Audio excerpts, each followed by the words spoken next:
Coming up this week on Sporting Journal Radio, we're talking walleye limits, we're talking live scopes, we're talking Rainy River. Fast forward to the whole discussion about 6 versus 4 fish. Personally, every time I hear someone say there's not a biological aspect to this desired change, I really do think there is. I equated it to the warm water issues with muskies. Go from 6 to 4 fish in Minnesota, that you will steer some people away from the state. Broadcasting on the Sporting Journal Radio Network, wherever you get your podcasts or watch on YouTube. Fish on right now. Well, we're here at the 2024 Pheasant Fest and Quail Classic, presented by OnX. Know where you stand with OnX. And our guest now is Jeremy Smith. I fish, I hunt, and always will. Just to look out for your everyday hunter, angler, and trapper that's out there. A Fish Hunt Forever production. This is Sporting Journal Radio. All right, welcome to the show. Lots to get to. Big show this week. We're talking walleye limits. We're talking live scopes. We're talking Rainy River, SJR 500. I'm Bret Amundsen. That's Dan Amundsen with the mustache over there. Don't forget it. Next week, we might both have them. Oh, gosh, I'm scared. And David's going to have the monkey tail. We'll see. Come on. Do we have the picture? No, I told you. You airdropped it to me and it I disappeared. airdropped it to you twice. Anyway, I didn't get it again. Well, it's God saying we can't show that on air. We'll lose all our viewers. It's so funny. Yeah. It's so good. All right. Nate Blasing is going to join us.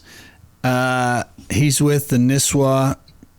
Look at that. Gross. That's real picture. It looks very. It's that's not my edited. Photoshop work right there. That's real. It's excellent. David did that back in his college days. That's Sturgis. No. Could you imagine Prove going you to didn't. Sturgis looking like that, David? That'd be awesome. He'd probably get in a fight. Or right, you'd probably just get a lot of people taking pictures with you. Yeah, you'd be viral. Wear a Fish Hunt Forever shirt. Wear a Make Duck Season Lading In shirt. Go out there on your motorcycle with a monkey tail. Make monkey tails great again. All right, we're going to talk about the SJR 500 and the Sturgeon Stash Contest, plus our other prizes that we got coming up for our big old tournament next week, April 8th and 9th, Rainy River. We'll maybe play a little bit of the song for you as well. Joe Henry will give us a report on accesses, and people are still ice fishing up there too, so we'll talk about that. We'll also talk about the Min Fish Summit, the Minnesota DNR Fishing Summit. We'll talk about the Aglow Conference that's coming up in September this year in Eau Claire, Wisconsin. Also, Nate Blasing. We got a good show this week, guys. Nate Blasing is going to join us. He's with the Nisswa Guide Leagues. He's also the founder of the Walleye Alliance, or Walleye Alliance there in Brainerd. We're going to discuss the future of forward-facing sonar, also lowering the limit of walleye statewide from 6 to 4, how he feels about that, and more. But first, Dan, who are the sponsors this week on the show? Lake of the Woods Tourism. Lake of the Woods is the walleye capital of the world, no matter what anyone else says. Plan a trip to Lake of the Woods or the Rainy River at lakeofthewoodsmn.com. OnX Hunt. See private land boundaries, offline maps, and more. Take 20% off a new membership with code SJR20. Haybell Heights Campground and Resort, Fish Devils Lake this summer. Learn more at haybellheights.com. Tasman Lake Lodge. Catch world record lake trout and giant pike at Saskatchewan's Tasman Lake. Learn more at tasmanlake.com. Prairie Sportsman. New season is here. New episodes coming Sunday. You can watch anytime at the Prairie Sportsman YouTube channel. Guardian Eagle Resort. Plan a trip for next summer to the Ontario waters of Guardian Eagle Resort. Fly directly from the Twin Cities. Learn more at guardianeagle.com and enter our giveaway for a trip to Guardian Eagle Resort at sportingjournalradio.com or fishhuntforever.com. Brings you to the same place these days. Same website. We combined websites. You can go see our new website there at fishhuntforever.com or sportingjournalradio.com. And there you'll be able to learn a little bit more about these headlines that we're going to do right about now. Headlines. They are brought to you by Guardian Eagle Resort. Come fish the private waters, 75,000 acres. You can fly direct from Minneapolis and be there in 2 hours in Ontario. Catch as many walleyes as you want to catch. You can feed walleyes at their dock. You can learn more at guardianeagle.com and win a trip for two at our website. Go there now. All you need to do is put your email address in there. Make sure it's a real one, and you'll be entered to win a trip. This contest is worth between $9,000 and $10,000. Okay, this is a legit, amazing 3-day fishing trip to Ontario, to Guardian Eagle Resort. Food is amazing. Cabins are comfortable, real nice, and the owners are great. The guides are great. The shore lunch fishing locations are really neat. You can see our video from there at the Fish Hunt Forever YouTube channel and register to win a trip for two right now at fishhuntforever.com. All right, Red Lake has changed some limits. Anglers fishing on Upper Red during the 2025 open water season that starts Saturday, May 10th will have a 5 walleye possession limit with only 1 walleye over 17 inches allowed. To continue producing the most successful year classes, enough female spawning walleye need to be present to produce lots of newly hatched walleye, known as fry. But if there are too many spawning walleye present, they produce too many fry. When fry are overabundant, the young fish don't survive well because they are competing for a limited amount of food. So we talked about this recently as we discuss changing limits statewide. The DNR still needs to be able to have the ability to do this and fluctuate limits on places where it makes sense. Lake Superior. Would you like to be in charge of managing Lake Superior? Corey Goldsworthy's got a tough gig up there because you're dealing with different states and different countries. And right now, the DNR is looking for a little help. If you want to publicly comment on Lake Superior fisheries rules proposals, they're talking about a proposal that would adjust the trout season dates for Lake Superior anglers and allow more harvest of Atlantic salmon. The proposed rule revisions would change the start and end dates for the open season of trout fishing in stream tributaries above and below posted barriers, brook trout, splake, rainbow, and brown above barriers, and splake and brook trout below. You can read more about this on the DNR website, but it would move the opener date from Saturday nearest April 15th to the second Saturday in April. So that doesn't sound like a huge change, but it'd be like a week difference. The season close date would move from Labor Day to September 30th annually, so it would go later in the year. The proposed dates would provide more consistency in trout fishing regulations in streams across northern Minnesota. Want to mention New Prairie Sportsman coming up Sunday night. We go fishing with Jennifer Pudens from Adventurous Magazine. We take her to the Northwest Angle for the first time. I believe we have a sneak peek of that right here. Coming up on the next Prairie Sportsman, we fish with Adventurous Magazine's Jennifer Pudens. It's really important women have something like that. Then we hear from researchers who are trying to figure out the cyanobacteria threats to Lake Superior. We're trying to understand a little bit more about the fundamental ecology of the organism. Finally, we check in with Nicole Zempel. Some people say Moline, I say Mullen. My favorite thing, guys, from the last couple of days, David has left the chat. Oh, David's phone died. I was going to ask his opinion about this, too. Well, see you later. All right. We were worried about that.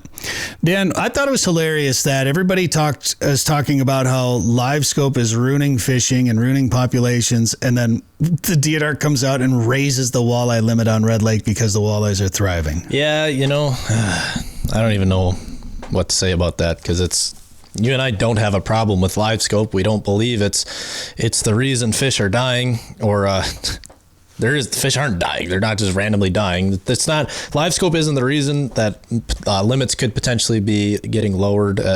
There's a lot of Livescopes that get used on Red Lake. I can promise you that. That's my point. Yeah.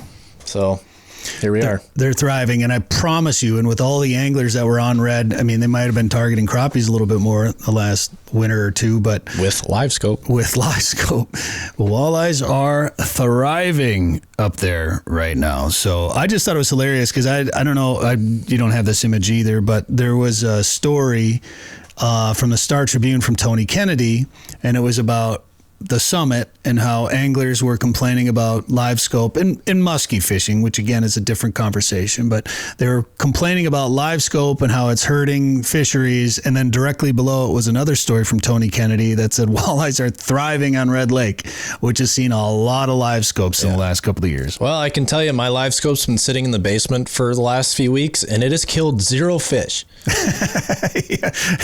Livescope doesn't kill fish. Anglers are the ones killing fish. So that's right. It's like, not to go off topic with the muskie thing, but everyone's so quick to blame technology. It's like, how about we blame the anglers using the technology in an irresponsible and unethical way?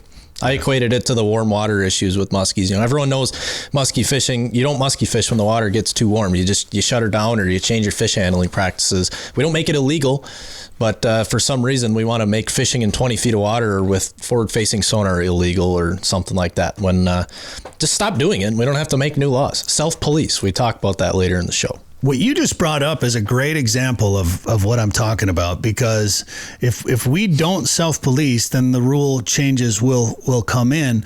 And it's a great example of the muskie anglers out there, the muskie angling population self-policing themselves by not going out there and fishing when it's too warm. That's completely a societal effect of education. So when we talk about Livescope not being the issue is education and ethics. So people understand what the tool does, Excuse me. Jeepers. What the tool does, what it's capable of doing, and the responsible ways of using it. And again, I don't know how many times, Dan, we've been out there and have just been covered up in fish and we can't catch them, no matter the fact that we have Livescope. But we've definitely caught a lot of fish that we probably wouldn't have caught because we were able to work them on a Livescope. So there's a couple of things that I ran into online. Somebody tried to tell me that, and did I talk about this last week, that you could just, they were like, Livescope's bad because you can just pull up to the access and see where all the fish are in the lake. And I was like, it doesn't quite work that way. Yeah, I think people forget, so I run an LVS 32. I know the LVS 30, the Garmin Livescope LVS 32. You have the LVS 34, which, yes, has better range. I know there's another one coming that has even further range. I get that. But with my LVS 32, I see 60 feet really max. Like I get out and I can get further than that, but to really see anything past that is tough. I don't think, well, like when I tell people at 60 feet, like, wow, geez, 60 feet, that's a lot. I think people don't realize 20 yards, how small 60 feet really is. It's 20 yards. And when you go on even a small lake, it's like to break it down 20 yards at a time is not a lot. And that's why I always come back to the side scan thing. Most like a good hummingbird with mega side imaging can see 100 plus feet out to both sides of your boat. So if you want to talk, and I know it's not a live image, there's differences. There's a little apples to oranges comparison there, but 60 feet, even 100 feet isn't a whole lot when you're talking about 100-acre lakes, 1,000-acre lakes, 100,000-acre lakes. For anybody that watches baseball, it's the distance between the pitcher's mound and home plate. Yeah. So 60 feet's not all that far. Now I do have the 34, and that does, like, if there's no structure and I'm getting a good return, I can go out a couple 100 feet with it, but it's so hard to actually, like, I might catch a little bit of movement. I mean, you're still only seeing a pretty narrow slice when you shoot out that far. So it's not like you're like, oh, it's a quarter mile away. Yep, there's the muskie I want to catch, or whatever. So, and then hope it just sits there. Because I think that's the other thing people don't realize. Fish move a lot. I don't know how many times, like, if I have it on my trolling motor, I'll sit it there at the front and I'm usually just panning around, and I'll see something bloop. And then as soon as I try to come back to it, it's gone. It's moved, or we spooked it, or whatever. We noticed it's not as easy as people like to think it is. When we got on some schools of walleyes using that, it was really one of the first times we ever did this, and we were chasing schools around with Livescope on the trolling motor. We couldn't get within 30 to 40 feet of them, and they would spook off the boat. Yeah, either the boat, it's either or the ping of the Livescope or the trolling motor running. It's noise, especially in clear water. So last week you brought up, I know we're running out of time here, but last week you brought up the sight fishing comparison, and we put that out on social media. You can follow us on Instagram, Facebook, TikTok, and see some of this content. And we welcome discussion on a lot of that, and we welcome discussion on the YouTube video too. We're all about that. Somebody said it's not really fair to compare sight fishing, in a foot of water to a Livescope. He said you'll spook a fish in shallow clear water, and you can't spook them in 30 feet of water. And is it easier to spook a fish in shallow water? Probably.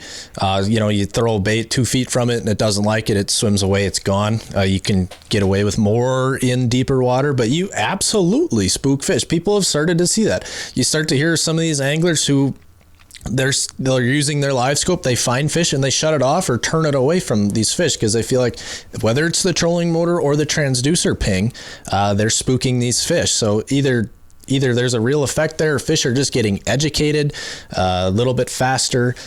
Fish aren't really all that dumb either. Well, do you remember when we were filming that barotrauma stuff for Prairie Sportsman with Linder Media, and Mike Hayner was running that underwater ROV? Yeah. And he was down, we were in 50 to 60 feet of water, and he had that drone down about 30 feet, pointed it up at the ice, which had, we had a few inches of snow on the ice. It was an overcast day, so it wasn't very bright. And you could see people walking around in the ice in 30 feet of water. Couple feet of ice, or 18 inches of ice, or whatever. Like thick ice. Mind-blowing. Yep. Couldn't believe it. Yeah. And with the sight fishing discussion, what about guys that cut big holes in the winter? I mean, ace or spearers for that matter, they're sight fishing, but trout fishing, you get in those clear lakes, you cut a big hole in the ice, you can see 20 feet down and you can literally watch fish react to your jig ice fishing. It's very similar to down mode on a Livescope. So do we ban all of that? It's better. Yeah. So I don't know. We could go on and on about this, I think, but I want to get Nate Blasing's take on it and what his opinion is on Livescope, walleye limits, and more. He's with Nisswa Guide Leagues. He's with Walleye Alliance. He's on the Citizen Walleye Group with the Minnesota Department of Natural Resources. He's heavily involved. He's from the Brainerd Lakes area. We'll talk to him next, and we also will get Joe Henry talking about the MN Summit, the DNR Summit, and more. Yeah, this is our last show before the SJR 500. Heck yeah. Priming that up. So get signed up if you're not already. That's a tournament. I promise there's no Livescope drama. None. Zero. No info rule drama. None of that. No drama in this tournament. Drama free is what we aim for. Find out more at sportingjournalradio.com. We'll come back with Nate Blasing. It's time to load up your dog and hit the fields and marshes this fall. But don't leave home without the onX Hunt app. Decades worth of data and experience is now available in the palm of your hand. Private and public land ownership information, Minnesota-specific timber cuts, crop type layers, and much more are ready to help you get into more birds. Download the app today for a risk-free 7-day trial on the Apple App Store or Google Play Store. All right, this is Sporting Journal Radio. Our guest now, Nate Blasing. And Nate, this conversation could be a long one because we got a lot of things to get to. Let's just talk about who you are real quick. Nisswa Guides League, also the founder of the Walleye Alliance, part of the DNR Citizen Walleye Work Group. So when it comes to fishing in Minnesota, particularly in that Brainerd Lakes area, you've got some experience there. You're a stakeholder. You care about it. You're passionate about it. You probably got some opinions about things. And I want to talk about all of it because there are so many hot button topics right now when it comes to fishing in Minnesota, particularly walleye, which is king. I don't care, all you bass anglers out there, panfish guys, those are all great. But walleye is number one, and everybody has an opinion on it. And I want to talk Livescope, I want to talk limits, and I also just kind of want to talk how fishing was or is. I don't know if you're still hard water fishing at all, if you're taking a little break, or how winter was. How was the winter season in Brainerd this year, Nate? I would say it was pretty good. The complication is I've got 2 teenage daughters that keep us very busy. I coach basketball. That kept me away anytime I could. The ice was great for a change up in Brainerd, which was really nice. So we had a very good year, I'd say, with folks being able to get out and get fishing. Crappie was pretty darn good. Walleye was, depending on the weather, pretty decent. And then I closed out the season here, week and a half, 2 weeks ago, up on Lake Winnipeg. Went up there for 4 days, got back from that, which is always the way we like to end it. Usually I do a little late season crappie fishing afterwards, but honestly with the ice conditions around here, I just put the stuff away for the year, and I'm staring at my boat ready to get going on that whole thing. Well, come up and join us next week on the Rainy River. We'll be fishing. There's 2 to hopefully 3 to maybe 4 accesses, 2 for sure.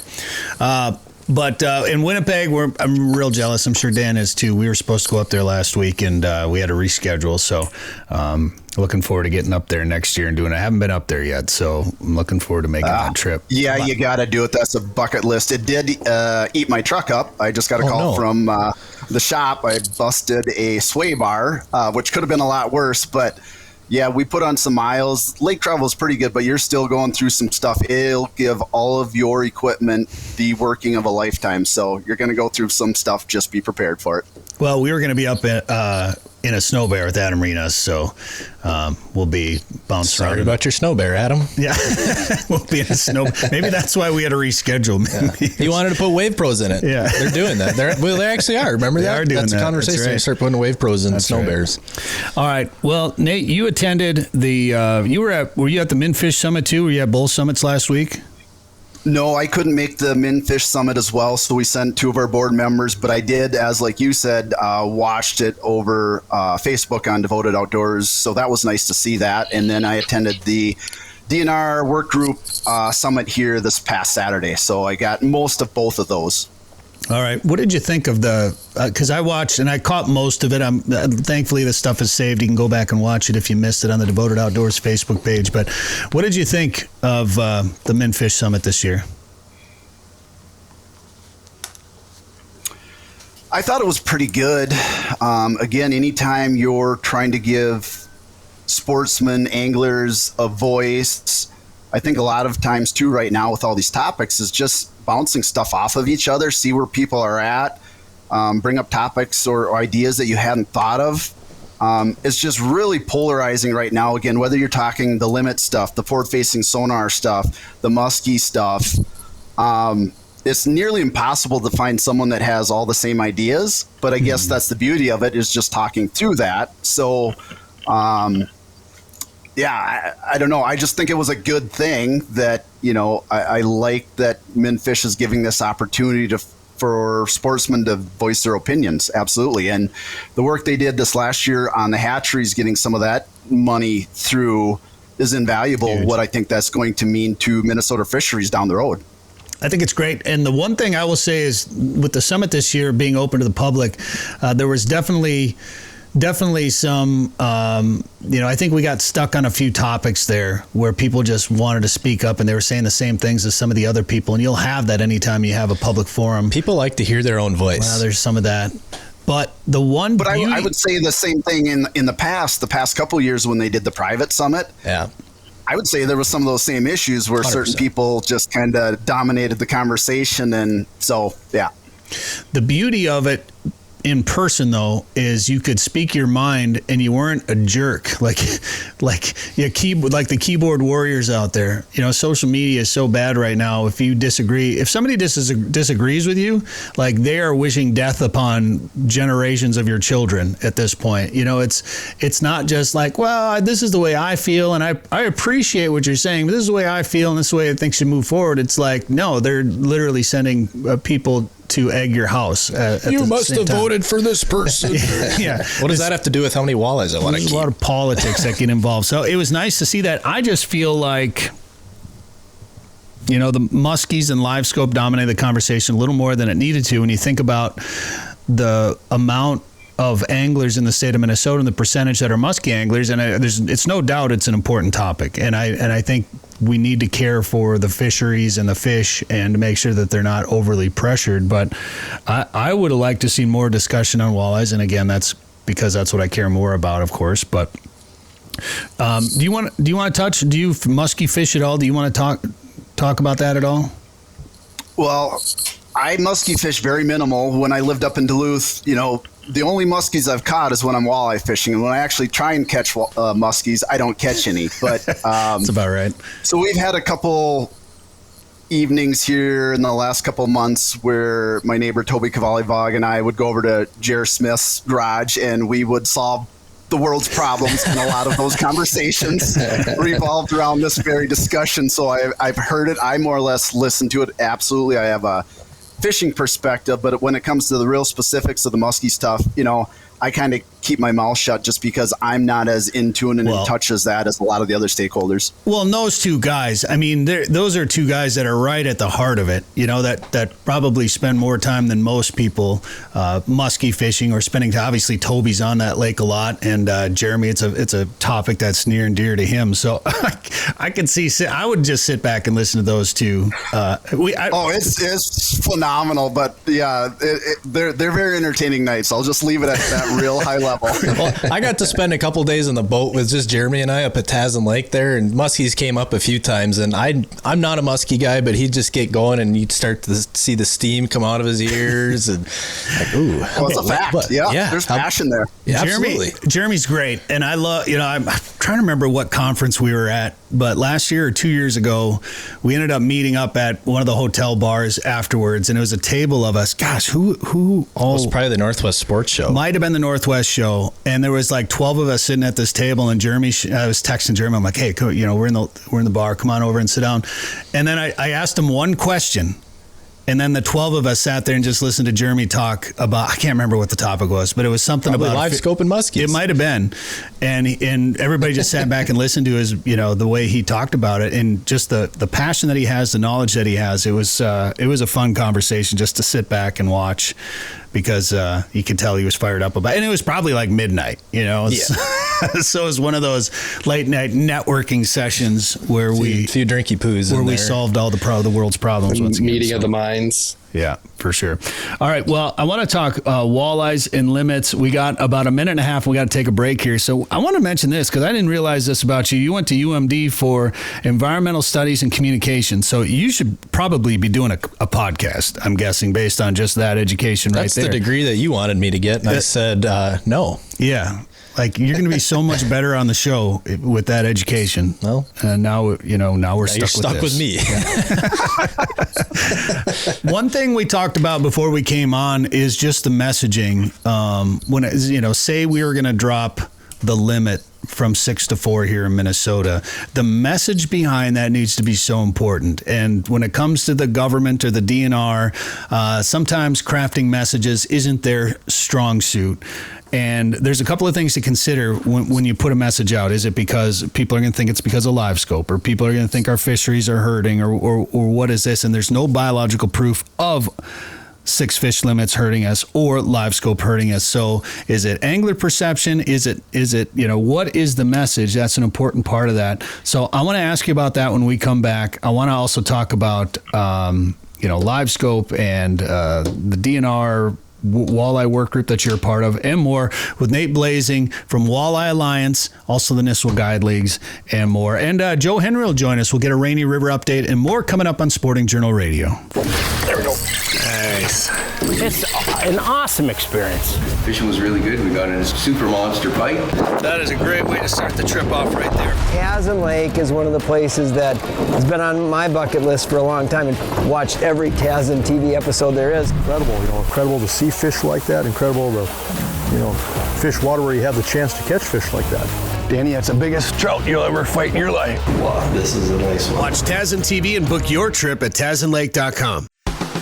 Now is the time to start thinking about chasing big walleyes on Devil's Lake. Get on the fish at Haybale Heights Campground and Resort. Haybale Heights makes it easy for you to make memories on legendary Devil's Lake with guided fishing and lodging packages. Or bring your own boat and rent one of their cabins on East Bay. Haybale Heights offers a private marina, fish cleaning station, and the opportunity to relax and enjoy your bucket list trip to Devil's Lake, North Dakota. To book your trip, visit haybaleheights.com. That's haybaleheights.com.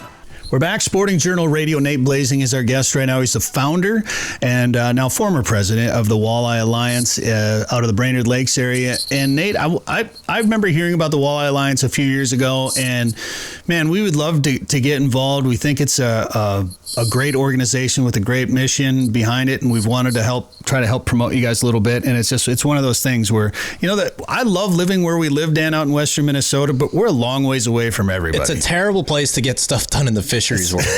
Great place for hunting, but man, when it comes to fishing stuff, it's like, I guess we're driving across the state again. Yeah, and I mean, we got some decent lakes in western Minnesota. We're 3 hours from everything. But it's absolutely everything. We were a ways away from where things happen anyway. Twin Cities, Brainerd, whatever, the metro population, which is probably why I like living out here, let's be honest. But it's hard when events happen and there's a gathering of people, so we're not always able to make it. But just for people that don't know, just give us a brief summary of what Walleye Alliance is and what it stands for. Sure. So we were formed about 5 years ago. There was actually previously a Walleye Alliance group in Brainerd. I would say that was back in the 90s, early 2000s. It kind of ran its course and got idle. And then the real quick story is, as a fishing guide and a fisher person in the Brainerd area, we started seeing right around 2010-ish, around the Brainerd area, walleye fishing drastically changed for some reason. And that made us develop a group of stakeholders, whether it was resort owners, guides, just regular fishermen. And we started annually meeting with the DNR to say, what's going on here? Well, that happened to coincide with zebra mussels entering most of our major walleye lakes. So we kind of went into these DNR meetings with a pitchfork and torch saying, you guys are screwing up our lakes, because they had also at that point made some changes to their stocking efforts where they shifted some of the stocking from fingerling based to more fry based. And so we weren't sure, is this a stocking issue? Is it an AIS issue? Is it a pressure issue? Well, we kind of walked out of those meetings educated, I guess. I give the DNR a lot of credit. And that was Mark Boccialupi at the time, was the area fishery manager that we'd sit with. And they would show us their numbers. Populations absolutely were down. And so when we get fast forward to the whole discussion about 6 versus 4 fish. Personally, every time I hear someone say there's not a biological aspect to this desired change, I really do think there is, because you take into the zebra mussels account those lakes we have in the Brainerd area, so many of them, and again, they're those tier 2 lakes, which you had talked about previously, Bret, that don't get the monitoring on an annual basis. You know, we just are trying to pay for 2 creel counts for smaller lakes in this area that are, you know, considered those tier 2 lakes that haven't had a survey for 12 to 15 years, but are very good walleye lakes and now getting a whole lot of pressure. So there's a whole lot of stuff that isn't necessarily represented, back to folks arguing on the 6 fish limit about, you know, lake by lake basis. In a perfect world, absolutely. But I don't think that's reality. So fast forward, that was where the Walleye Alliance, we wanted to have a voice for anglers, kind of like Pheasants Forever, Ducks Unlimited. You know, we based our organization off of the Fargo Moorhead group. We used them as a model, and then just kind of wanted to exactly. Yep. So that's kind of the start of it that you know, we did 5-6 years ago. So just to kind of dig into what you were saying there just a little bit, we may not have the data that there's a biological issue or there's a biological need to drop the limit, but that just may be because we haven't done enough research to find that data that would indicate that. So back to our messaging from the get-go is this is a proactive approach, because a lot of times, whether it's hunting or fishing, and this is not a shot at the DNR, because like I said, they've been very good to work with, and they're playing God. Their job trying to do what they do for managing these lakes with all these variables. Yeah, it's tough. You know, and you're never going to make everyone happy. But when we started seeing a consistent trend with lakes that are infested with zebra mussels, we have years of data that shows our Brainerd lakes are mainly stock lakes. There's not much natural reproduction anymore. So when they're dumping these, say Gulf, for instance, about 3 million fry every year, and they were getting next to no survival when they do their fall surveys of those. So we had huge voyage in year class, year after year after year. And that's where, again, as we started meeting with the DNR, kind of saying, is this working? Do we need to go to fingerling? You know, all that kind of stuff just was on the table. And it wasn't a angry discussion. It was both learning and asking the right questions, which I think has made a difference. We adjusted some management plans for certain lakes because of that. So there's just so many things that are going to, you know, all these decisions. And so back to what your comment was on the keyboard warriors about, boy, it's real easy to rattle off, you know, throw someone under the bus, whether it's DNR or when we did this legislative of the Walleye Alliance. Holy crap, were we a lightning rod. It took years off of my life, which I thought I was trying to do it for the betterment of the resource. And then It got so personal. So I would just lay in bed. I'm like, oh my God, I'm never, ever going to do this again. Yeah, and there. Well, yeah, we get attacked feeling just about every day about things we say on this show.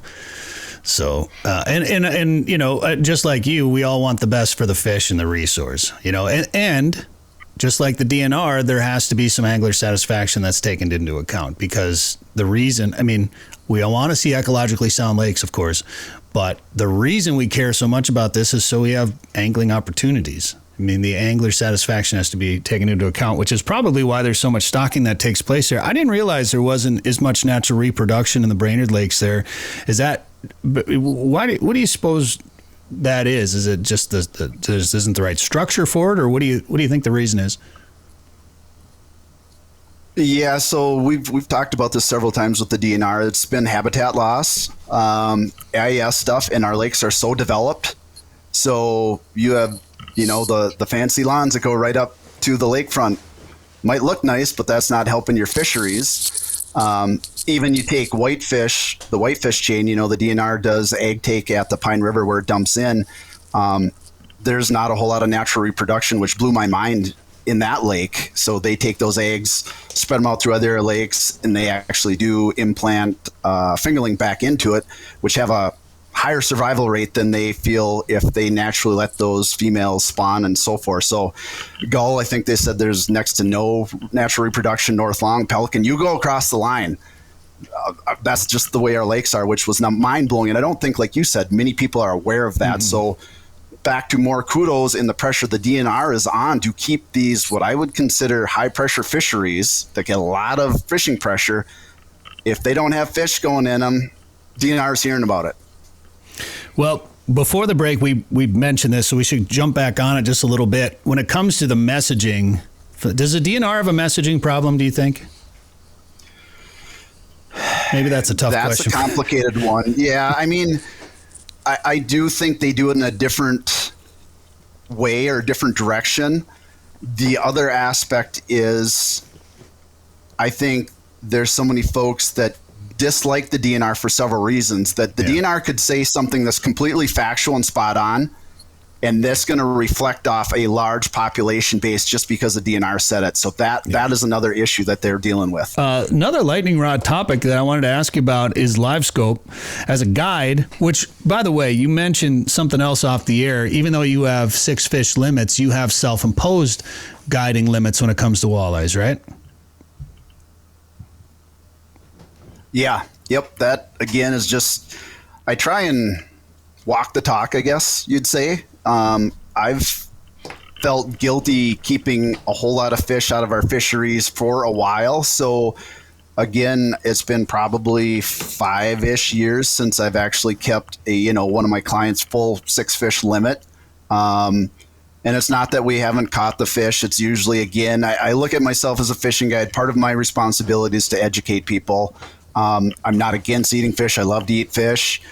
I believe in selective harvest, so we have that discussion about what fish should we let go for spawning purposes. Again, numbers. What do you just want a meal? If you got 4 people in the boat, okay, that's one thing. Or are you expecting to fill your freezers? So that's a personal thing. Like I said, I've been doing the guiding thing over 20 years now, doing this kind of self-imposed limit thing for about 5. I don't think I've lost a client off of that. The only time I've lost clients was kind of on my happening where folks didn't necessarily agree on selective harvest. If we had some eater fish in the live well, they catch a 26 or 27. One guy, I went to release it after the picture, and he grabbed my shoulder and said, "That's going to live well." I'm like, "No, it's not." And we didn't come to throw down in the boat, but it got real dicey. And so I'm very protective. Again, I don't want to hurt the resource. I think we got to take care of it. And that ultimately, whether we're talking the walleye limit or what have you, that's the motivation behind it is, fishing's been very good to me. I eat, live, and breathe fishing, and I want it to sustain the best we can in Minnesota.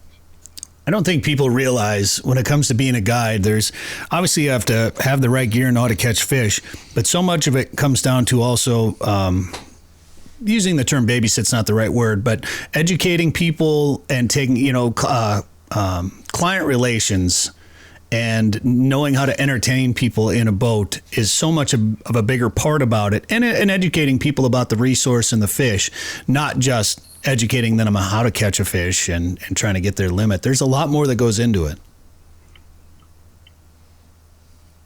Yeah, fishing is only one small portion of it. Because there's going to be days when the fish don't bite. Mm-hmm. And so you got to work your butt off. You also everyone's got a different personality. You got to read those personalities. Some people, again, we do a lot of lindy rigging. Sometimes you can sit and grind on fish. Other people, 3 minutes into it, if they don't have a bite, you can see them getting twitchy, and it's like, oh crap, we got to move, that kind of stuff. So look at the eagles, look at the loons, and back to the communication stuff. I mean, I have so many of my clients that start off, I never knew them before, and now after years, they're very good, if not best friends type things where, on a personal level, we just talk and hang out all the time. So that's the beauty of it.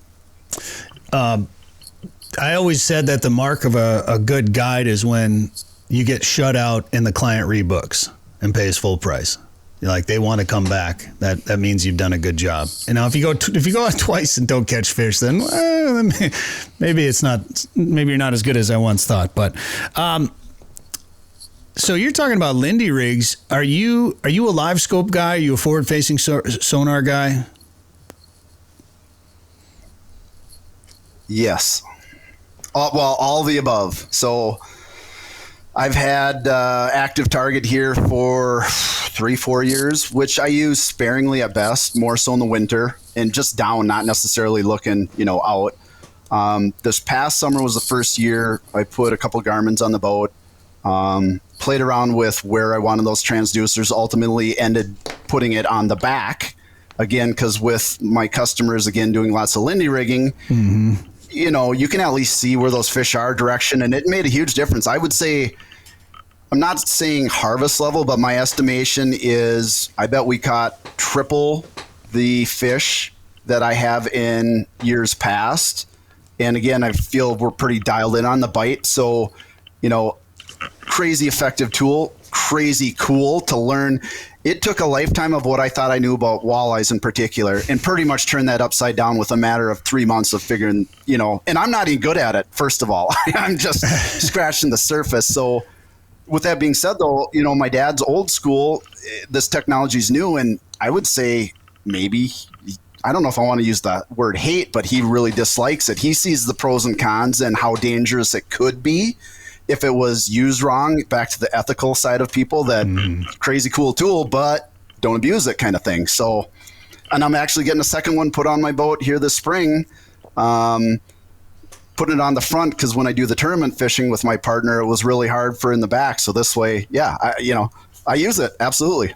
Yeah. I mean, to me, what you just talked about is one of the biggest benefits of that technology. And sure, it's just like cars or any you look at just about any technology, and it can be abused by someone that wants to abuse it is going to abuse it. You can't, it's like guns. You can't blame the tool.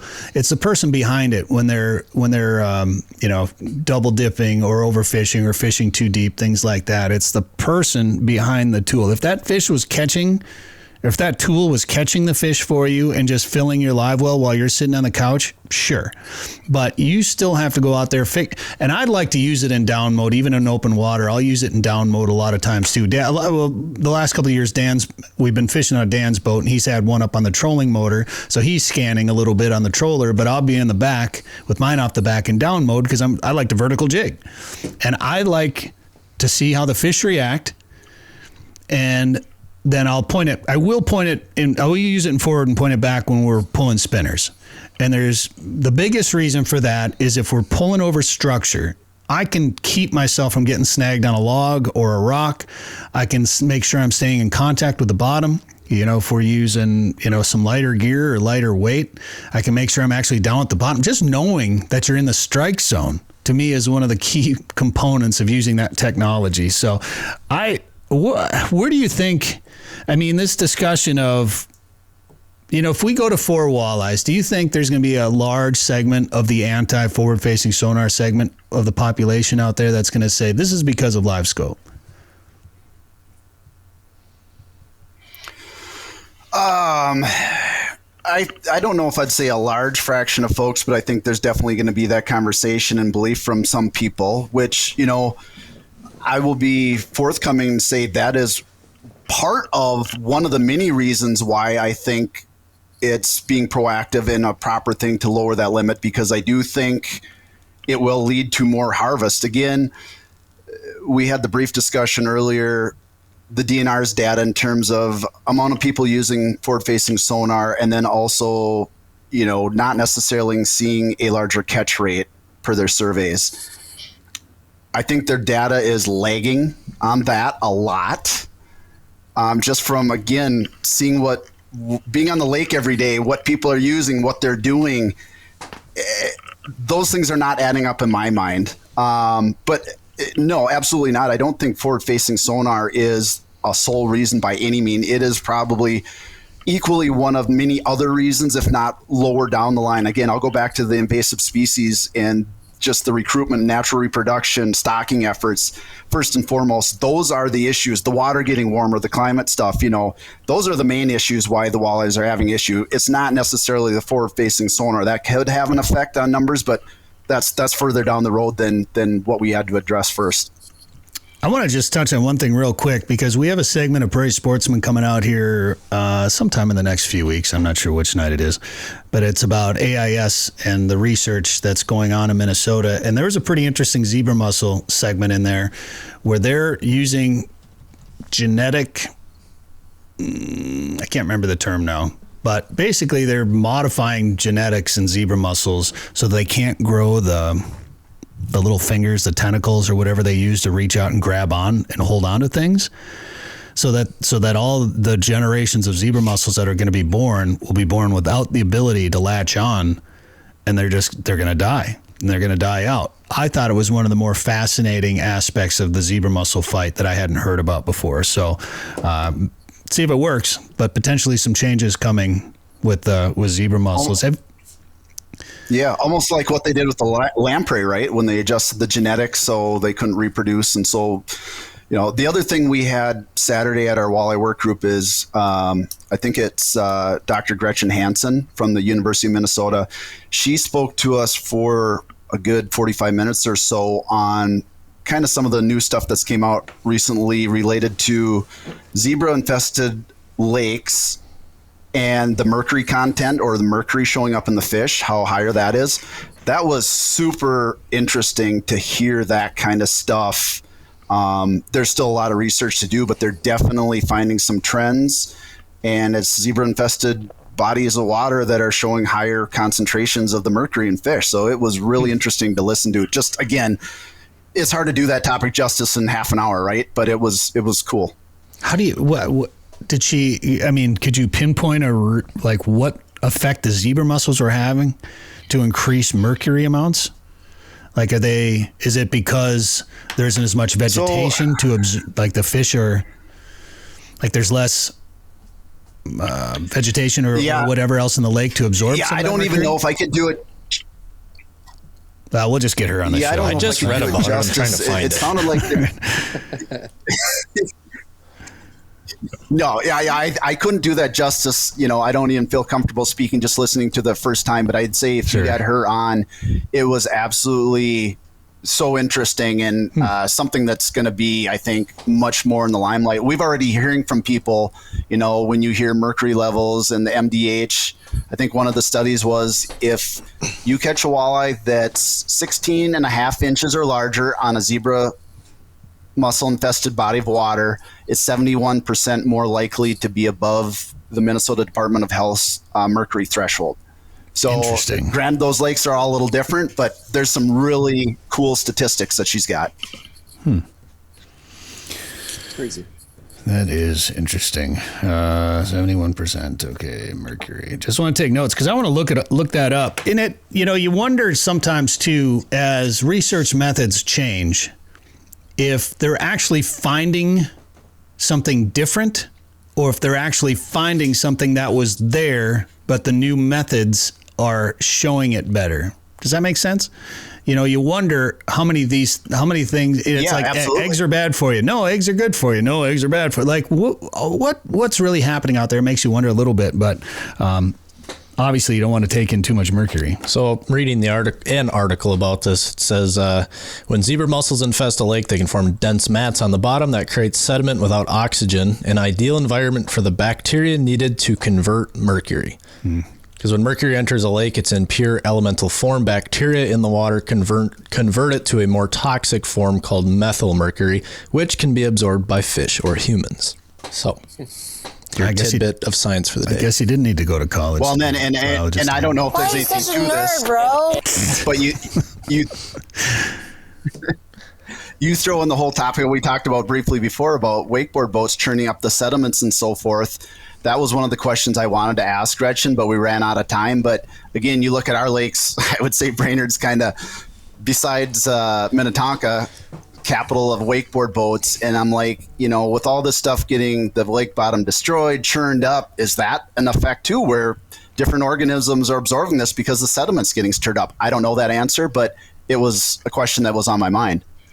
Yeah. I could tell stories about Minnetonka or the St. Croix or even Brainerd. I lived in Brainerd a couple of times, and it's amazing how much traffic there is there, how much pressure there is on those lakes up there. I know you have a lot of lakes in that general vicinity of the BLA, but man, there's a lot of people on that water up there. And I would say the last couple of years, it has grown exponentially, not necessarily on the fishing side of stuff, but the recreation, whether it's wakeboard boats, pontoons, the west side of Gull it can be a Tuesday, Wednesday. It's busier than 371. And it is my favorite lake to fish. I walked off the water last year so many times, checking my pulse because I almost got killed so many times from, it's amazing.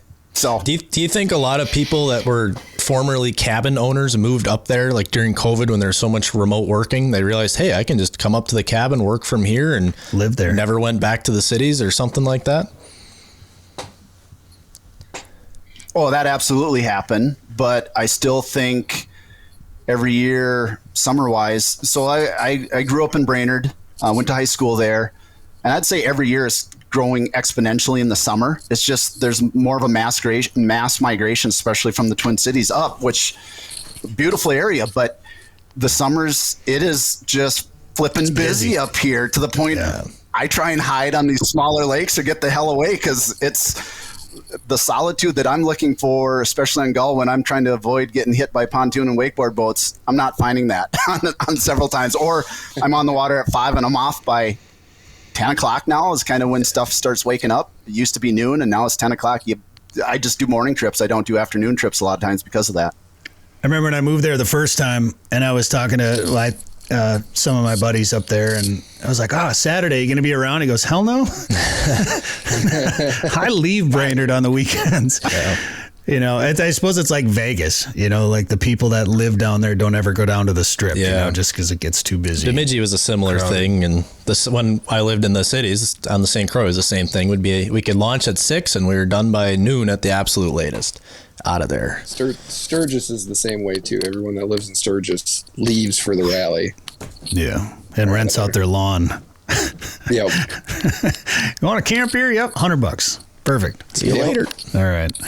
So, Nate, we just got done working on a piece for Prairie Sportsman that's going to air in a couple of weeks, too, around, we based it around Mille Lacs, but it deals with Upper Red and Lake of the Woods, too, and that's the Keep It Clean campaign and what's taking place there. And then we got to interview Colin West. I don't know how much you paid attention to what happened out there last fall, but these guys from out west that did this big cleanup in Lake Tahoe, they came out with scuba divers and cleaned up the lake quite a bit. They came out and spent a couple of weeks at Mille Lacs last year, and I think they were pretty shocked at the amount of zebra mussels that they saw when they showed up there. Yeah, I actually was following that story with the trash cleanup, but now back to the zebra mussels, and I think Joe Henry might have mentioned it too. This was part of our discussion, and we, for the first time this last year, saw it in Gull, that we're going on 15 years after zebra mussels have came into the lake. And this last year was the first time we've seen some color in the water for a long time. Granted, we had a lot of rain early in the season, so there's some runoff. But they're starting to see some trends that, the zebra mussels plateau at maybe 7 to 10 years and then slowly hit their carrying capacity. So there's hope that some of the lakes might get back to whatever normal is, but a little more nutrition in, a little better for the fish, a little color in the water. So that's one of the really interesting things that I want to keep tabs on to see if that trend continues or if that was just an anomaly this last year with the weather situation. But I think Pelican Lake up by Breezy Point, they saw the same thing. Mark Botchkulpi was one of them that would actually go down scuba dive and, do gritting patterns and count the number of Z mussels.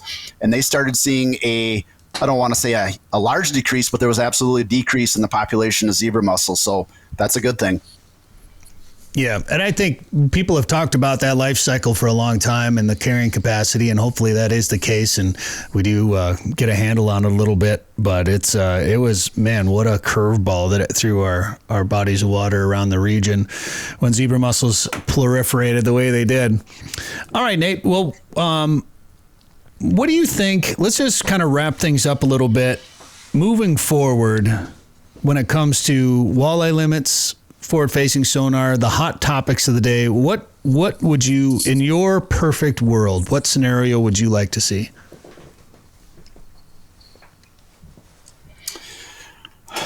I would start with, I guess, I really do feel strongly that it's time to make a change in the walleye limit statewide, down to that 4 fish. Again, no new arguments. You compare it to the big lakes that it seems to have worked pretty darn good for. You've had several years that it's shown that. Granted, they have some slots limits, that kind of go along with that. But, and then again, you look at the lake by lake management. It's not done for the smaller lakes in a more timely manner.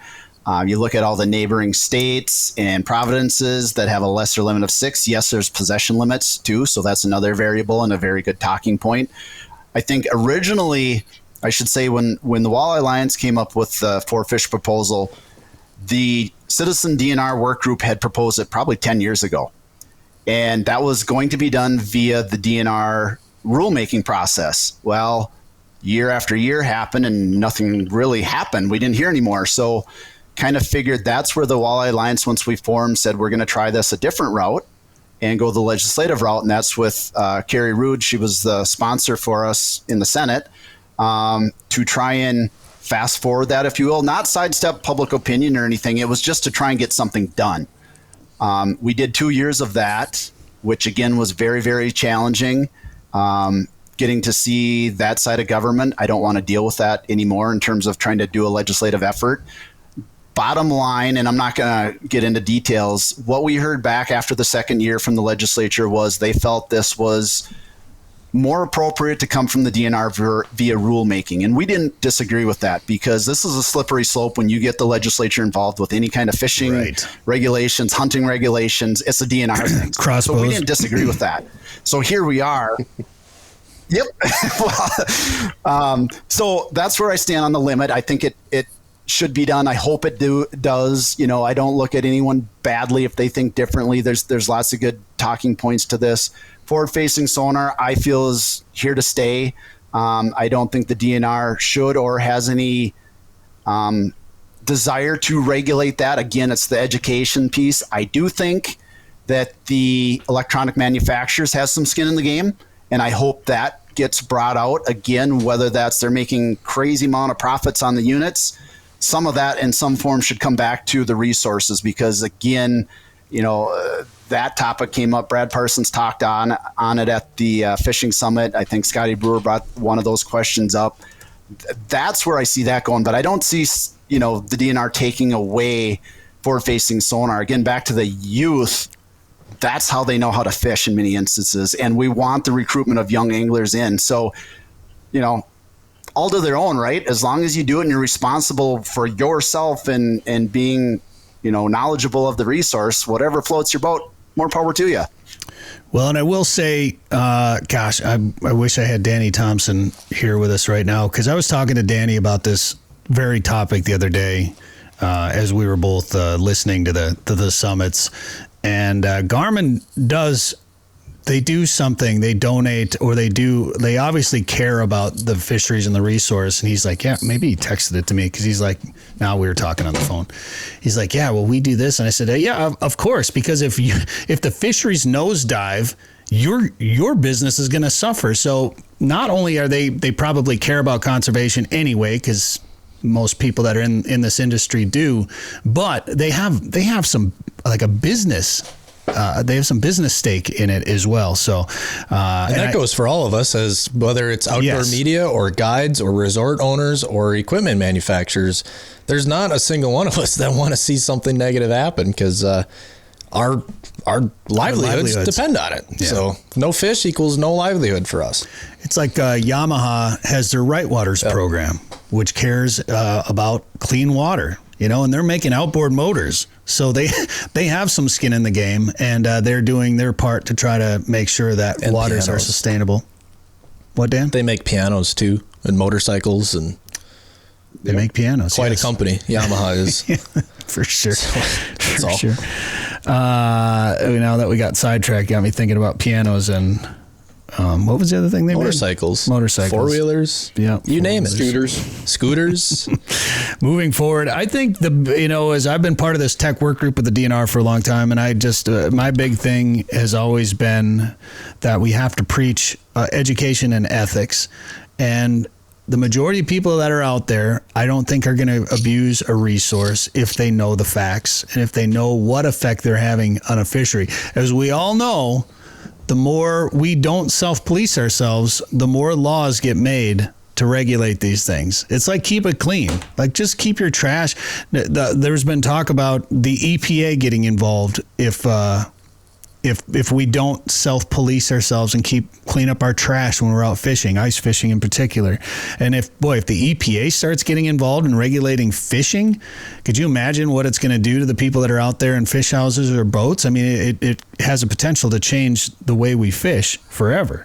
So nobody wants that. So you have to care for the resource if you want to continue to enjoy it and make sure it's preserved for generations to come.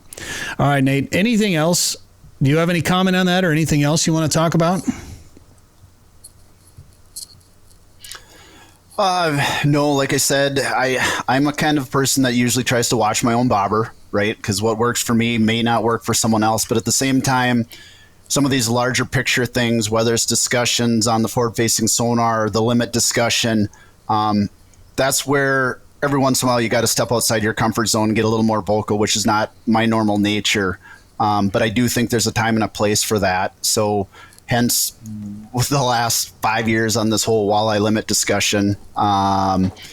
And what else? There was one other thing that I was going to say related to that off your comment, but it completely slipped my mind now. So it, well, keep thinking about I that. guess I'll leave it at that for now. Thinking about a piano. I'll bring up a point that we've mentioned many times on this show, and when it comes to hunting and angling, all we want to do is go fishing. We want to get away from everything. We want to go sit in a boat or go sit in a tree stand or a duck blind or whatever somewhere and just forget about everything else. But you have to get involved and you have to get into difficult conversations. Yeah, and a lot of it involves politics, which none of us really truly like. And Dan, you always like to use the famous Tim Walz quote. Oh, what's that? I've tried to erase a lot of his stuff from my head. Yeah. Politics doesn't, you don't care about politics, but politics care about you. It's the one thing he said that I said, all right, nice job, Tim. There are times that you have to stand up. On that note, Go ahead, Nate. Go ahead, Bret. Sorry. No, you're good. Oh, I was going to say, since you mentioned that, I found out here fairly recently, guess who is taking Governor Tim Walz out for the opener? So let me pull my foot out of my mouth here if he's going to watch his guide on. Can we give you a list of questions to ask while you're in the boat? Yeah. No, well, congratulations. That's a big deal. I'm just going to fish and... Yeah, it's good to keep politics out of it for sure. And just enjoy and celebrate the Minnesota fishing opener. That's a big deal. Congratulations. I would have to bite my tongue a little bit. You know, we've been around Governor Walz numerous times for the pheasant opener and the different fishing openers and things like that. And I actually hunted with Tim before he was governor. We hunted together, and you know, it's one of those things where you just have to take politics out of it and just go out and enjoy the outdoors and celebrate. He's actually a very easy guy to chat with when you put politics aside and you're just having a conversation with the guy. Actually, a nice guy to have a conversation with. Yeah, for sure. For sure. Well, and that's what I've heard too. And yeah, that's, you know, I'm not saying I agree with everyone on all the politics, the governor included. So that's where I said, I'm going to focus my efforts on, we're out here fishing. We're going to have a good time fishing and leave it at that. Yeah. Get him a fish, get him a nice walleye. Yeah. And then send us the GPS coordinates where you caught that. That'd be fantastic. All right. I'll see you guys there.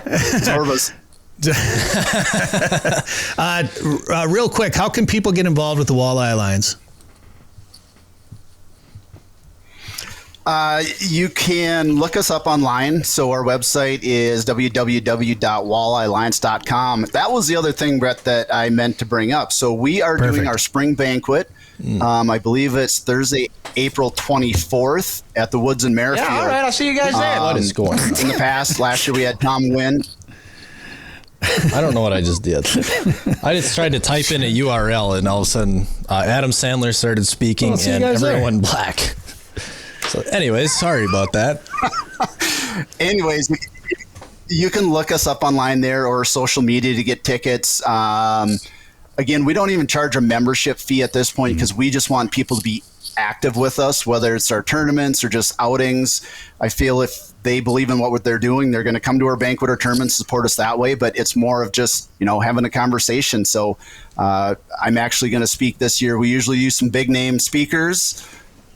Me this year is not so much of a big name speaker, but I'm just going to tell the story that we've talked about why the Walleye Alliance was brought to be and what good we feel we're trying to do going forward, just to make people aware of that. So that's kind of a grassroots thing that we're hoping people, we got pretty good support so far. So you've been at the woods every year for this, haven't you? Pretty much. The first year we were at the Legion in Brainerd, and that's when we had Al Linder as our speaker, which again, we're like, how the heck do we top that for, a speaker? Then I think we moved to the woods. Tony Roach, Mark Boccicalupi, Tom Wynn have been our previous speakers the last couple of years. So yeah, we try and get someone really interesting and draws people in, and yeah, it's a good time. And then plus we got Gary Roach usually comes. Al comes and goes when he can. Trying to think. There's Marv Kep's usually there. So you just get to sit in a room, have some beers or water, whatever, with some of the biggest names that you can ever imagine in fishing, and it's just cool atmosphere. You guys should come. Gary Roach came to our Aglow conference in Bemidji a couple of years ago, and just said they had a little fireside chat. And I don't know, it was a little seminar or whatever, and I think people just sat around and listened to Gary tell stories. That's what it was. It was just him and Tim Lesmeister kind of just swapping fish stories, and it's pretty fun. I think I sat through the thing. He did 2 sessions of it, and I think I sat through them multiple times, because guys like that are just fascinating to listen to talk about fishing. It's awesome. I interviewed Gary at it was the Fishing Hall of Fame's night. What do they do? Night with the Pros, the Fishing Night with the Pros, or whatever they do, that dinner. And it was the year that Gary's restored walleye boat, his original guide boat that was buried in the woods behind some house in Duluth for a number of years. And they had restored it and put it on display. And I remember I interviewed Gary for this show in the hallway in Little Falls there. And I didn't want to stop. And people were literally grabbing him by the arm, trying to pull him away from me. And I didn't want to stop hearing stories for the show. So I think that's great. April 24th, the woods, Brainerd Nate Blasing. Interesting stuff. I know we ran real long today. I appreciate the time. Good luck with everything, and good luck at the banquet this year. Thank you guys much. It's been a pleasure chatting with you. And if you ever want to chat again, now you got my contact information. I love to talk anything, hunting and fishing. So thanks, guys. We'll do it again for sure. All right, Joe Henry will be joining us next on Sporting Journal Radio. If you want to catch a big walleye, go where the big walleyes are. Lake of the Woods is the walleye capital of the world, with a variety of resorts and lodging facilities offering full-service fishing.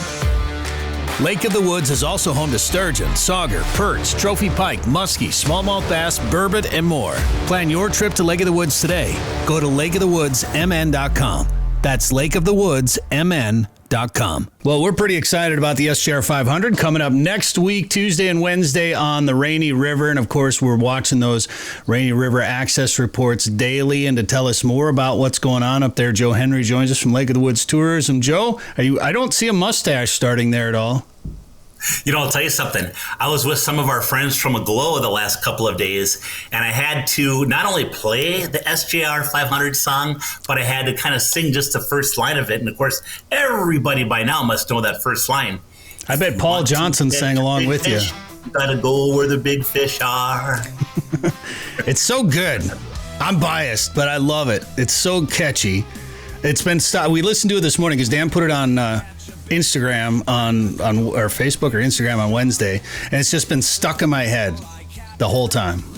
It is. I'll tell you, for an AI song, which I have no experience with the programmer or anything like AI as far as songs go, that is a catchy tune, and it's kind of cool that you could put your own lyrics in. And that's a customized song for the SJR 500 on the Rainy River. It's cool. Joe, how many fishing tournaments, count on one hand, how many fishing tournaments do you know of that have their own theme song and music video? I don't know any. This is the first. There's one. And it's the SJR 500. There can be only one. The only tournament.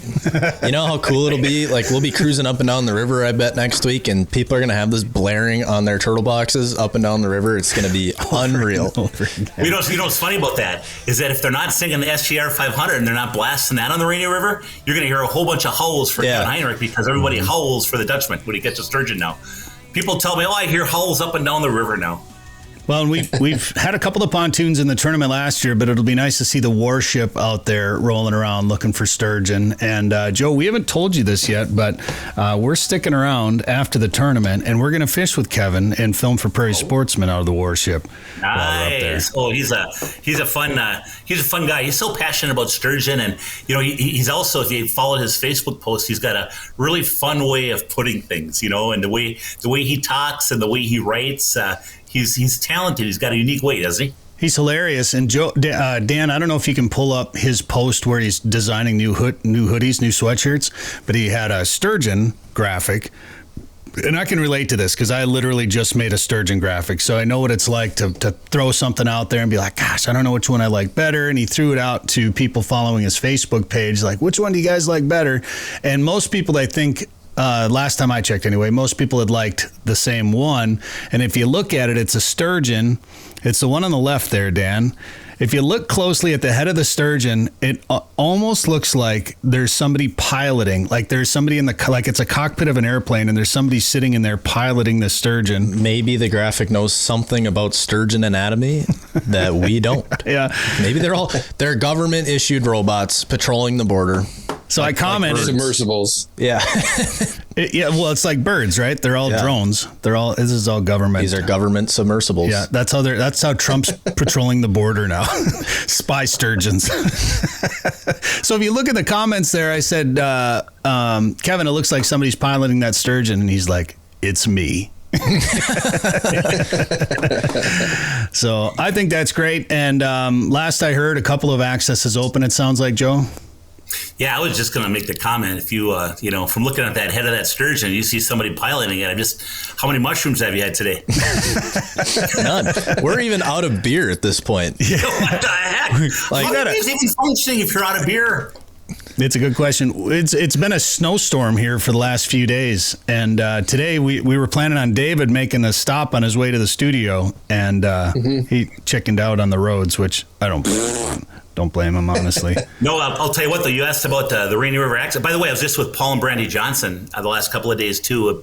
Paul's on the Association of Great Lakes Outdoor Writers Board of Directors with me. And of course, that's where the SJR 500 is at, Riverbend Resort. So, Brandy had mentioned that she looked at the weather forecast, and it looks like it might be in the 50s next week. So that's good news. And look at that. That's some really nice looking weather right there, boy. That's I'll awesome. take that all day long. And then, as far as accesses, obviously we know Birchdale opened up a while ago. That's the furthest to the west. And then, of course, about 8 miles, furthest to the east. Then about 8 miles to the west, we actually had Frontier open up. That's wide open now. And then a little ways, from Frontier is Vitus. And that's not quite open yet as we speak. However, it's the river is right down the middle, wide open, and there's real dark spots, where the ice is going out. So it's not going to be long for Vitus. So I'm guessing we're going to have at least minimum 3 accesses open for the SJR 500. There might even be more by the time we get to that point. Yeah, it sounded like he said the ice towards Timbermill was looking real stressed and fractured. So maybe if we get lucky, things will start just snowballing. 100%. It could go quick. Yeah. I feel like it does that. Yeah. I mean, the 1 year a lot opened up and then refroze again, so we kind of had a false start there. But I feel like once things really start rolling, you get a couple of nice warm days, you get a little bit of current, you get some boats moving around in there, and things start to open up pretty quick. And Joe, we should mention one thing for people that are, whether they're at the Rainy River or anywhere fishing this time of year. You want to be careful on some of those accesses. Like when you think of Timbermill, it's got a little bit of a pitch to it. You want to make sure you're not draining water on some of those. So let the water kind of drain out before you pull up onto the access and pull out, just so you don't create like a sheet of ice on some of those accesses. That's a great point, Bret. And all that means is that when you're pulling out, you just pull the boat up so it's still kind of in the river with the wheels, out of the water, and just let it drain right there just for 30 seconds, a minute. Most of the water will drain out, and then you pull up. That way it's not, especially if it's ice cold out. The other thing I noticed is, do you guys see that pile of sand and that shovel? Yeah, the county, either the park worker or the county did over at Birchdale, so that you could throw sand on the cement slab there in case it got ice. I thought that was pretty cool. And there's a lot of people watching, or a lot of people helping out to make this thing go smoother. And once we get into the 40s and 50s again, which will be real soon, it's going to make life easier too, because things won't be freezing. So I know we're talking about open water and the tournament and the Rainy River and all of that, but Joe, there's still some guys out there catching fish through the ice. We still have good ice on the western part of the Big Traverse Bay, and going out of areas like Long Point and Arneson's Rocky Point over there, where there's no direct current. You're not going over 4 Mile Bay. You're not going over Bostic Creek. You're not going over Zipple Bay, where there could be flowing water when the ditches open up. You're going straight on the main lake. And I'll tell you what, there's still some good fish being caught. I mean, there's people that are fishing walleyes and doing really well, and there's also people fishing those monster pike. And you can imagine those pike are staging for that spawn. In fact, I don't know when it'll happen or if it has happened, but a lot of times some of those monster pike will go in under the ice and spawn in those bays. So things are happening quick, and there's some ice anglers that are still taking advantage of it. I saw, Kurt Quinnell still fishing off a Long Point, Arneson's Rocky Point still going out. A lot of people are going out of there, and for the hardcore ice anglers, there's still some ice fishing to be had. But this is, always safety first. Always, always, always. Whether you're in the open water or ice, you certainly want to work through a resort and outfitter, find out what conditions are, what kind of vehicles are you taking out. Do you have to take us out, or can we use our own equipment? I mean, those are all the questions to ask.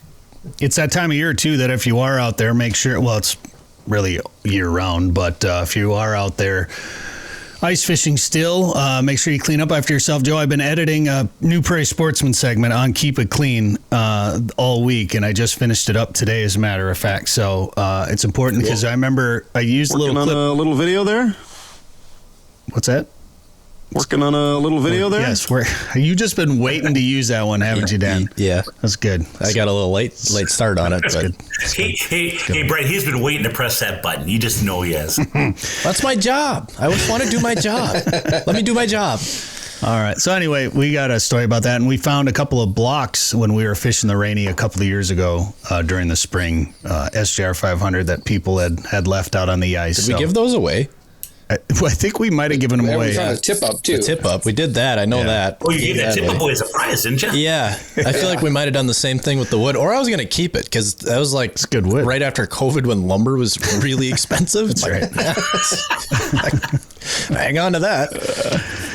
All right, Joe, I want to talk about, you were at both the DNR and the MN Fish Summit last week. I want to talk about what you saw there, and we watched them both online, or most of them anyway, so let's discuss that. We got about 2 minutes left here with the radio network, then we got to go to the podcast. So let's just start, since you mentioned a glow real quick, the 2025 conference is going to be in Eau Claire this year, and you guys got to go out there and check things out a little bit and race go-karts. Well, I'll tell you this. So this year's a GLOW conference, and we have an annual conference. It's going to be in September. And I'll tell you, GLOW is a combination of outdoor media people, outdoor companies, and destinations like Lake of the Woods and other outdoor destinations, as well as like conservation organizations, Ducks Unlimited, National Wild Turkey Federation, and things like that. But we all get together, and there's magic between those groups of people coming together. And I would just say that if there's people that are doing outdoor media on the side, if you're a college student or a high school student and you want to get into it a little bit, learn, the conference isn't real expensive, and it's a great way to network, to understand more about the industry, and to understand just how does this whole thing work. But it's a very welcoming group, and boy, you and Danny can attest, Bret, there's magic that's made every year. Oh, it's fun. The conference is always a good time. Any of the media camps we do, it's a good group of people, and all like-minded people that love the outdoors and try to create content and tell stories and take pictures and do podcasts and things like that. So Association of Great Lakes Outdoor Writers, GLOW, you can find it on Facebook, Instagram, and then we update the website every day at glowoutdoors.com with stories from our members. So when you become a member, you also get your content shared out into the world through a GLOW as well too. So it's pretty neat, and that conference will be taking place in September in Eau Claire, and we're going to be fishing. Can we talk about any of the details yet, or we want to announce those? I think we're naturally one of the things you do at a conference is you get out and enjoy the outdoors in that area, and we're going to be doing some fishing in the area. There's certainly muskie fishing, good smallmouth bass, walleye, things like that. I think there's some sturgeon fishing in the area. There might be some evening sturgeon fishing possibly. Oh, really? I think we're going to have our traditional GLOW little fishing tournament, half-day tournament. I believe that's going to be on Lake Wissota is the plan right now, which is a great body of water in over in the Eau Claire area. And there's muskies in there and everything else. It's pretty well known. It's a flowage, I think. All right.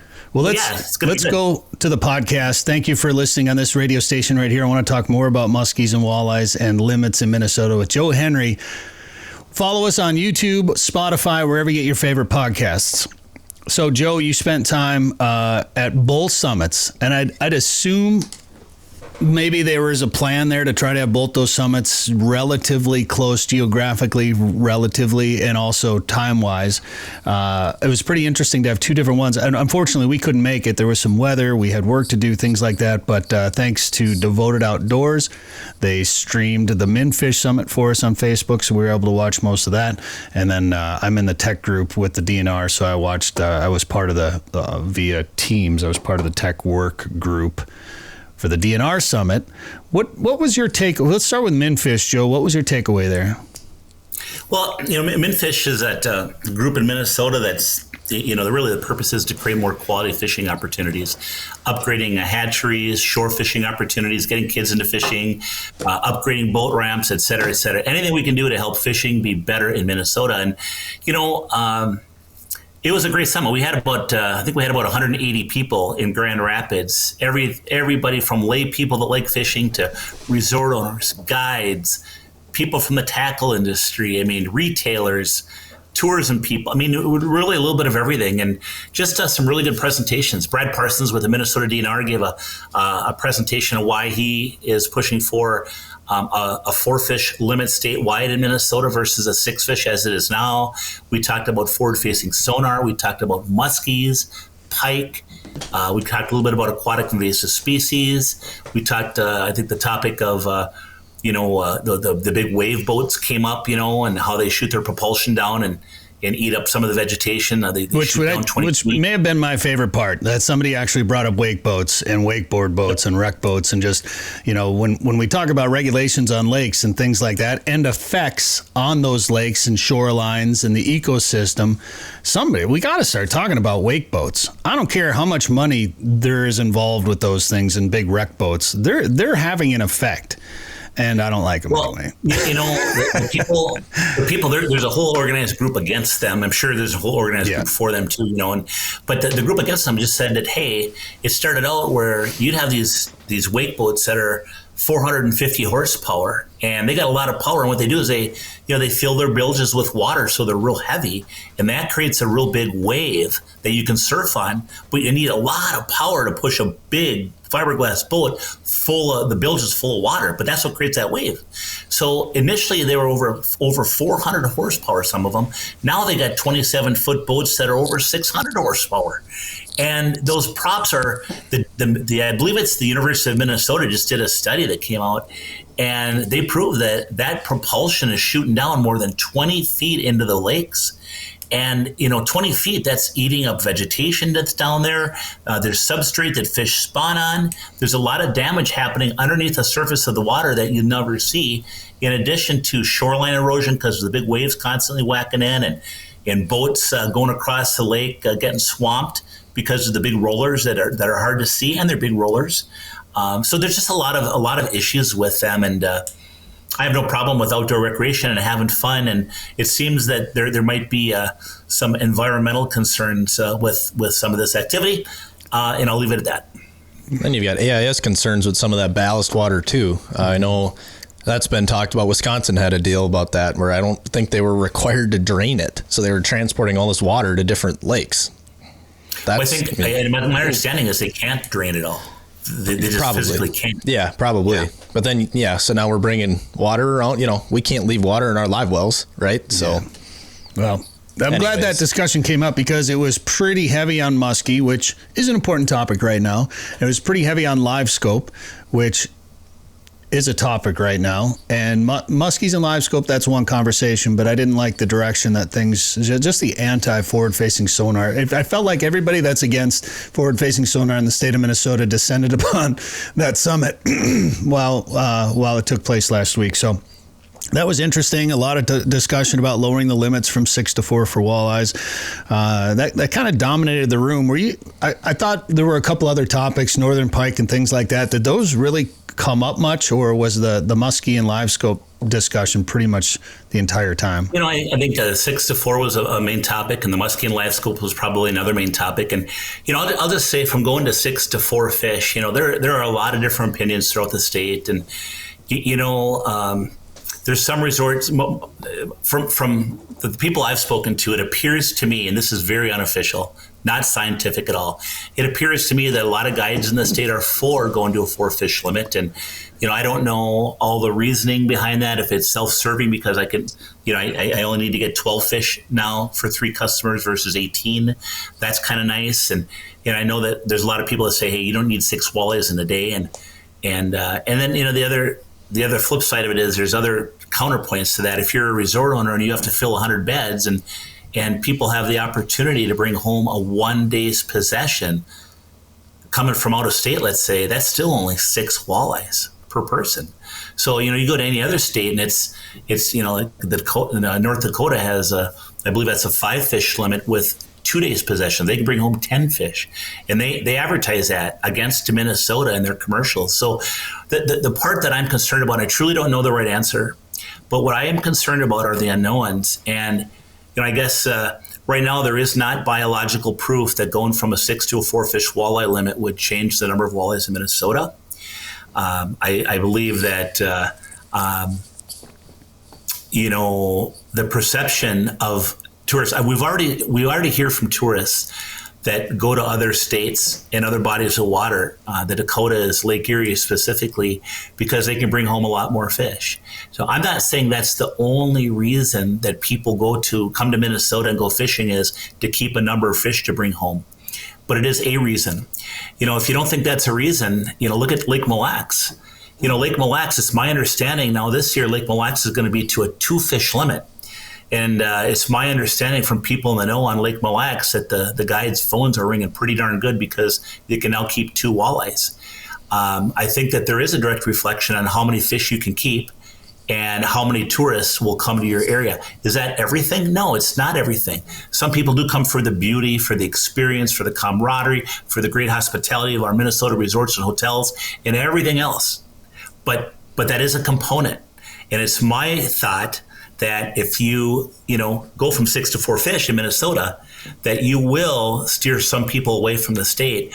Now, with that being said, if we truly, truly need to go from 6 fish to 4 fish because our lakes are in trouble, well, then we need to do that. And I would never want to steer that away either. But it's interesting because right now, all of our area fisheries managers, they really are the ones that are intimate with their area lakes. And they have the ability right now to go from 6 to 4 fish or less or whatever if they feel like they need to. But if they haven't done that, but yet we're going to go to a 4 fish statewide limit. So I'm a little bit confused. I have some questions. I don't have a strong opinion one way or another because there's so many different perspectives. And truly, even at Lake of the Woods, I think there's different perspectives. If you're up at the Northwest Angle, you're used to fishing over the border in Ontario amongst the 14,000 islands, and you're limited in Zone 5 of Ontario, which is adjacent to the Northwest Angle. That's a limit of 2 fish per day. I believe if you have a conservation license, you can bring home 2. And I believe if you have a sport license, I think your possession might be 4. Yeah. But nonetheless, it's a lower limit. But people that go to the Northwest Angle and appreciate that experience and the beauty and the incredible fishing, multi-species fishing, that's a little different client that sometimes goes on a charter boat on the big basin of Lake of the Woods, So there's a lot of different areas to our state, a lot of different kind of fishing, and that's why I've been a proponent of. I personally, for me, 4 fish, whatever, and I know the DNR can't manage all lakes individually. They're doing that already in some. A lot of the big lakes are 4, the big tourism lakes are 4 walleyes already for a limit. But where I see it is on some of the smaller lakes where there may be lesser known or, local hotspots and things like that. And all of a sudden word gets out. And, someone posts on social media, which to me is a bigger killer of fisheries than limits. But somebody posts about it, or somebody look at perch on Mille Lacs. All of a sudden, boom! Everybody went to Mille Lacs. And if somebody goes to one of these little local hotspot lakes and they're just taking every fish, maybe there's no slot on it or there's no size restriction, and they're keeping 6 25-inch walleyes, because we've seen that happen. You can't do that in Minnesota. That's a statewide rule. 1 over 20? 1 over 20. So whatever, you're keeping 1 25 and 6 19.5s or 5 19. Numbers are bad. That's hard for you, man. It's okay. My point is, some of the maybe smaller little local fisheries can maybe get abused here and there, but look at Red Lake. We just went up to 5 now this year. So it's so hard to put a blanket restriction or blanket regulation on the entire state of Minnesota, because we're so diverse in a lot of areas. Well, right. One thing about it too, is that I think about 5 years ago, if I understand it right, one of our former legislators in the state, Kerry Rood, which is a big proponent of tourism, but I think Kerry Rood was pushing for a 4-fish limit. It was my understanding back then, about 5 years ago, that the DNR didn't want to go that direction, as they didn't have biological evidence that supported it. Right. And I don't think anything has changed now, yet they are for it. Now, I know that they do get concerned about AIS. However, when we even look at AIS studies, when you look at zebra mussels, they don't think zebra mussels they're not helping a lake. Certainly, they're probably hurting it. But the numbers are still out to be interpreted, because they say that after about 10 years, the zebra mussel population spikes initially. And then after 10 years, it drops some and levels out more. So after 10 years, lakes with zebra mussels are starting to get some color back to them, which would make them more prolific for spawning walleyes and other fish again. So it's that, the words, the school is still out on that. What is the true effect of AIS? They think they have, the studies show certain things, but things are coming back like they thought they would, to more a manageable level. Doesn't mean you want AIS. You don't want zebra mussels, but for lakes that have it, And then there's just different things that it's not. So if somebody would say it's going to help our state from going to 6 to 4 fish, that's my gut. Couldn't I say, well, I think that it's really risky and it's going to hurt our economy in Minnesota, for our resorts, our fishing guides, and for every dollar spent on lodging in the state of Minnesota, there's a 5 to 7 time trickle-down effect to the local economy.